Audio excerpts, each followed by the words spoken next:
হয়, যোৱাকালি ৰুণিখাতা forest range অফিচে কিছুমান আদিবাসী সান্তালী জনগোষ্ঠীৰ লোকক ৰেঞ্জ অফিচলৈ উঠাই অনাৰ পিছত তাৰ পৰৱৰ্তী পৰ্যায়ত যি পৰিৱেশ পৰিস্থিতিৰ সৃষ্টি হ'ল, এই সমস্ত ঘটনাৰাজি যথেষ্ট নিন্দনীয়, গৰিহণাৰ যোগ্য।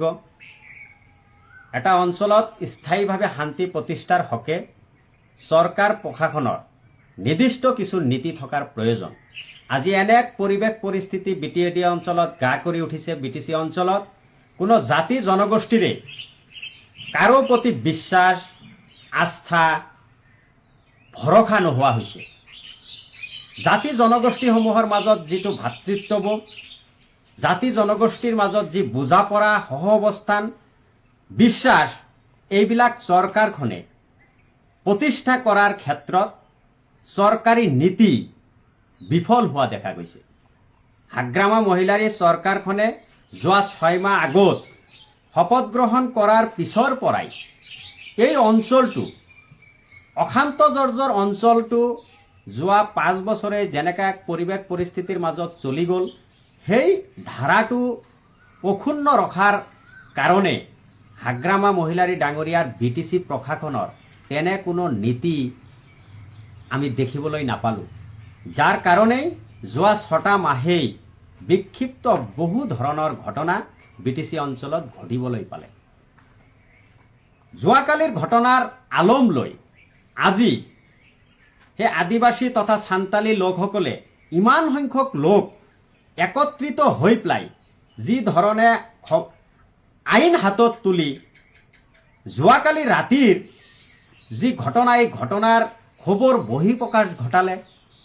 ইমান সংখ্যক লোক একত্ৰিত হোৱাৰ সময়ত নিশ্চিতভাৱেই চৰকাৰ প্ৰশাসন, আৰক্ষী বাহিনীৰ হাতত তথ্য বা তেনেকুৱা খবৰ থাকিব লাগিছিল। দুৰ্ভাগ্যজনক, ইমান সংখ্যক লোক একত্ৰিত হৈ পেলাই পুনৰাই এই সহজ সৰল মানুহখিনিয়ে আইন হাতত তুলি লোৱাৰ নিচিনাকৈ এক পৰিৱেশ সৃষ্টি কৰি পেলাই আজি ৰুণিখাতা অঞ্চলত এক উত্তপ্ত পৰিৱেশৰ সৃষ্টি হৈছে। গতিকে আমি সকলো পক্ষকে আহ্বান জনাইছোঁ, যিকোনো স্বাৰ্থৰ বিনিময়ত সেই অঞ্চলত শান্তি প্ৰতিষ্ঠাৰ কাৰণে দল সংগঠন তথা প্ৰশাসনে এক জৰুৰী পদক্ষেপ লোৱাটো অতিকে প্ৰয়োজনীয়। এটা নিৰ্দিষ্ট অঞ্চল অশান্ত জৰ্জৰ হৈ থাকিলে তাত বসবাস কৰা বিভিন্ন জাতি জনগোষ্ঠী সকলোৱে ক্ষতিগ্ৰস্ত হোৱাৰ সম্ভাৱনা থাকে।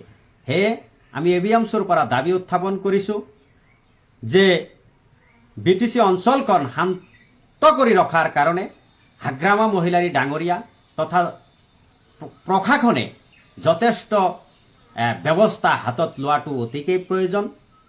আৰু যি পৰিৱেশ পৰিস্থিতি ইতিমধ্যে ক্ৰিয়া আৰু গা কৰি উঠিছে, এনে পৰিৱেশ পৰিস্থিতি অনাগত দিনলৈ বৰ্তি থাকিলে বিভিন্ন জাতি জনগোষ্ঠী সকলো সময়তে ভয়, শংকা আৰু এক অনিশ্চয়তাৰ মাজত দিন অতিবাহিত কৰিব লাগিব। সেয়ে হাগ্ৰামা মহিলাৰী ডাঙৰীয়াৰ প্ৰতি আহ্বান জনাইছোঁ, আপুনি BTCৰ শাসনৰ ক্ষমতাত অধিষ্ঠিত হৈ আছে।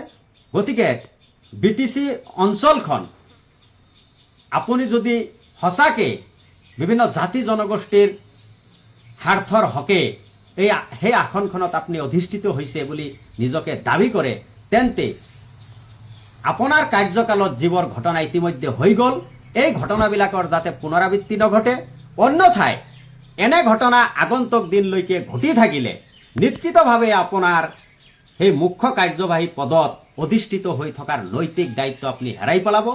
গতিকে আপুনি আপোনাৰ নীতিৰ জৰিয়তে বিভিন্ন জাতি জনগোষ্ঠীৰ মাজত ভাতৃত্ববোধৰ সৃষ্টি, বুজাপৰা, সহাৱস্থান আদি সৃষ্টি কৰি BTC অঞ্চলখন আপুনি শান্ত কৰি ৰাখি এই অঞ্চলৰ বাতাবৰণ সুস্থ আৰু শান্ত কৰি ৰখাৰ কাৰণে আপুনি যথোপযুক্ত ব্যৱস্থা গ্ৰহণ কৰাৰ বাবে দাবী উত্থাপন কৰিছোঁ।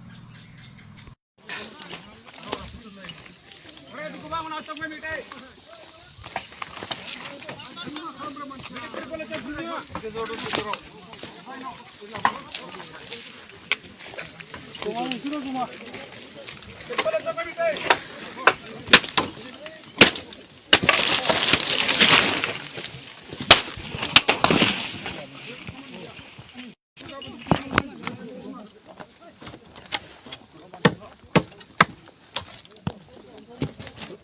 আপনার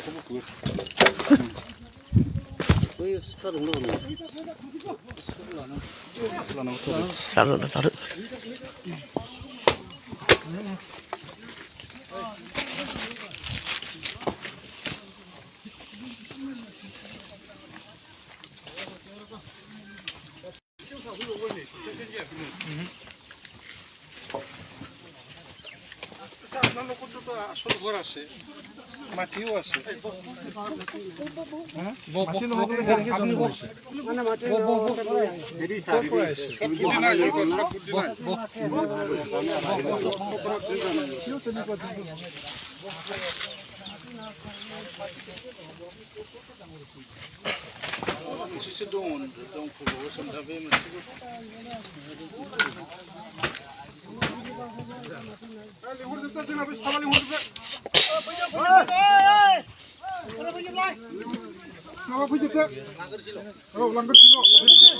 Lang habon jubbai bra, di gabon sui bom jai, jeda harsi sui pi bai, thada gumshi gumshi.